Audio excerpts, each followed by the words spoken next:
নমস্কার বন্ধুরা, নীলিমা রান্নাঘরে আজকে দেখবেন। এই দেখুন ইলিশ মাছ। আমি দুটো ইলিশ মাছ নিয়েছি আর কটা পাবদা মাছ নিয়েছি। এই মাছগুলো আমি শস্য পোস্ত রান্না করবো আজকে। দেখুন বন্ধুরা, এই যে মাছটা এখন বানানো হচ্ছে। মাছটা আমি বানিয়ে ভালো করে ধুয়ে নেব। এই যে এখন পাবদা মাছটা আগে বানানো হচ্ছে, বানিয়ে নিচ্ছি। তারপর আমি ইলিশ মাছটা বানাবো। দেখুন বন্ধুরা কেমনভাবে মাছটা করতে হয়।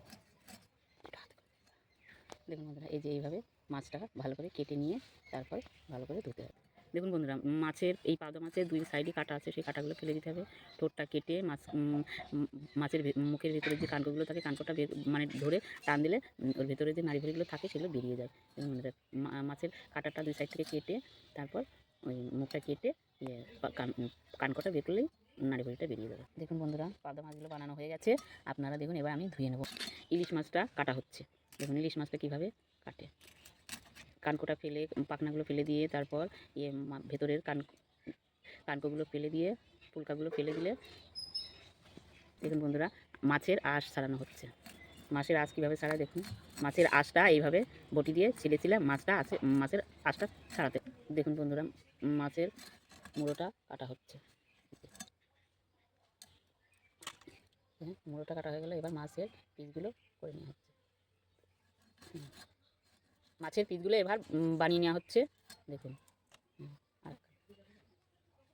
একটা মাছের থেকে 2 পিস করে বেরোচ্ছে, তার মানে 4টে করে মাছ হচ্ছে আর কি। মাছের 2টো মাছ আর এই যে আর একটা মাছ বানানো হচ্ছে। এবার কানকোগুলো কাটা হচ্ছে। দেখুন বন্ধুরা, মাছগুলো বানানো হয়ে গেছে, কাটা হয়ে গেছে। এবার ধোবো।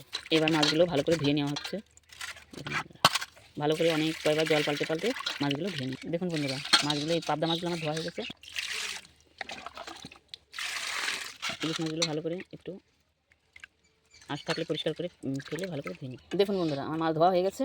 এবার মাছ। নমস্কার বন্ধুরা, আমি এখন নীলিমা রান্না করা হবে ইলিশ, পাবদা ইলিশের শস্য পোস্ত। দেখুন বন্ধুরা, আমি মাছে একটু তেল, মাছটা না হলে ফাটবে ওর জন্য, আর এই যে লবণ আর হলুদ আমি মাখিয়ে নেব। মাখিয়ে তারপরে মাছটা ভাজবো। মাছটা মাখানো হয়ে গেছে, কড়াইটা গরম হয়ে গেছে। আমি তেল দিয়ে মাছগুলো ভেজে নেব। তেলটা আমার গরম হয়ে গেছে, এবার আমি মাছগুলো দিয়ে দেবো।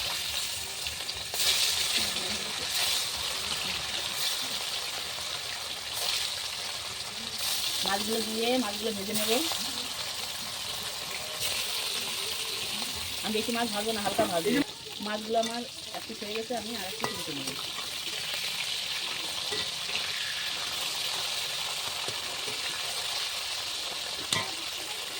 এবার আমি একটু আদা আর কটা কাঁচা লঙ্কা আর এই পোস্তটা দিয়ে দেবো। একটু পোস্ত আর শস্য দেবো। পোস্তটা দেখে নেব। একটু হলুদ দিয়ে দেবো, একটু লবণ দিয়ে দেবো। দিয়ে আমি এই মশলাটা বেটে নেব। দেখুন বন্ধুরা, আমি শিলপাটায় বেটে নিচ্ছি। আমার শিলপাটাতেই বেশি টেস্ট মনে হয়। শিলপাটাতে আপনারা একবার বেটে রেসিপি রান্না করে খেয়ে দেখবেন। শিলপাটাতে বাটলে সবসময় সব কিছুই সব মশলায় শিলপাটায় বাটলে যে কোনো জিনিসই টেস্টটা একটু বেশি হয়। আমি মশলাটা বেটে নিচ্ছি। দেখুন বন্ধুরা, আমার মাছটা ভাজা হয়ে গেছে। আমি মাছটা এবার তুলে নেব।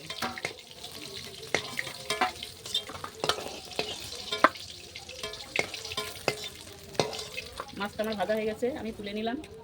এবার আমি পাবদা মাছগুলো দিয়ে দেবো।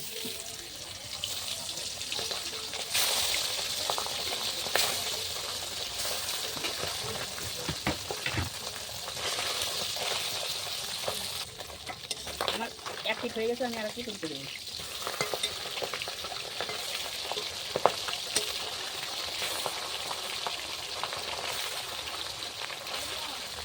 হয়ে গেল। দেখুন বন্ধুরা, আমার মশলাটা বাটা হয়ে গেছে, সর্ষেটা।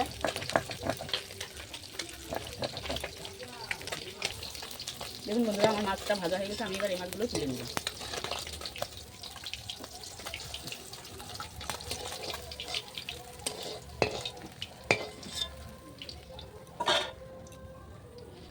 মশলাটা আমার বাটা হয়ে গেছে, আমি তুলে নেব।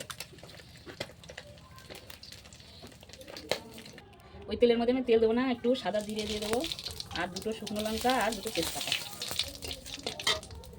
এর মধ্যে আমি ওই বাটা মশলাটা দিয়ে দেবো।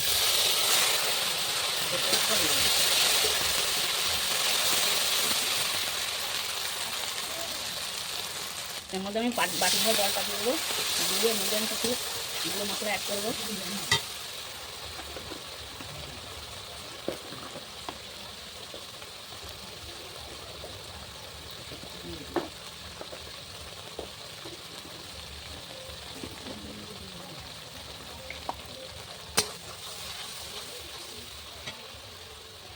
এর মধ্যে আমি একটু জিরের গুঁড়ো অ্যাড করবো, একটু হলুদ গুঁড়ো, একটু লঙ্কার গুঁড়ো,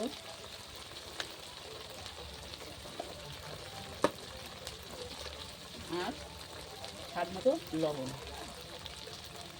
এবার ভালো করে মশলাটা দিয়ে আমি কষিয়ে নেব। এবারে মশলার মধ্যে আমি টমেটো কুচি অ্যাড করবো আর একটু চিনি অ্যাড করবো। এবার মশলাটা আমি ভালো করে কষিয়ে নেব। এবার আমি জল অ্যাড করবো। এবার আমি ঢাকা দিয়ে দেবো।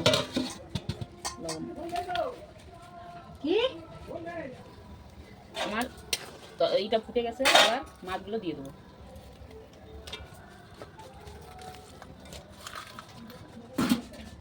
মাছগুলো দিয়ে আমি একটু ঢেকে দেবো।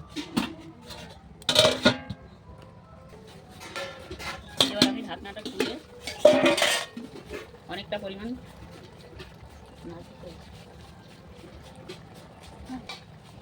পরিমাণ তেল দেবো, কাঁচা তেল। সর্ষে বা এই ইলিশ সর্ষে একটু কাঁচা তেল না দিলে টেস্ট হয় না। আমি আরেকটু ঢেকে দেবো।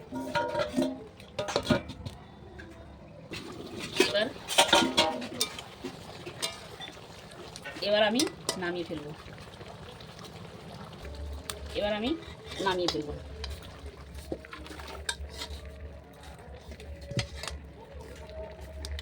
দেখুন বন্ধুরা,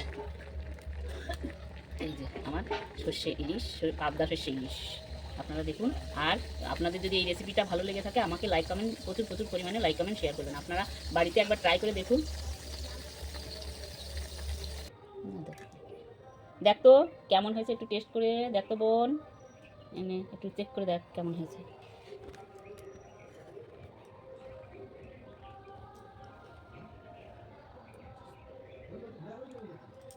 খুব সুন্দর হয়েছে।